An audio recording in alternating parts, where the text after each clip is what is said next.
Šeit parādīšu, kā pasūtīt automašīnu portāla openline.eu, un tad esam šajā portālā. Šeit vislabāk būtu uzsākt paplašināto meklēšanu, jo tie starta kritēriji ir ļoti niecīgi. Un tad šeit, ieejot nākamajā sadaļā, te jau ir vairāki filtri, ko izvērtēt. Protams, šeit jūs neredzēsiet precīzās cenas, bet šajā portālā jūs noteikti dabūsiet izdevīgāku autodīlera piedāvājumu, kurā šī cena būs krietni draudzīgāka. Protams, precīzi cipari tiks aprēķināti, jo šeit, kā saka, ir izsoles cena, plus arī šeit ir gan PVN objekti, gan privātpersona automašīnas.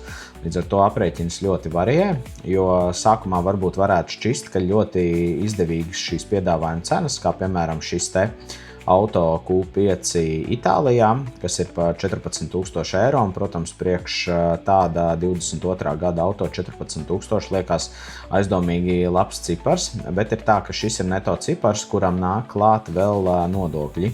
Līdz ar to vidēji šī mašīna maksās 19,000 eiro, bet precīzas cenas jau mēs sareiķinātu pie konkrēti interesējoša auto.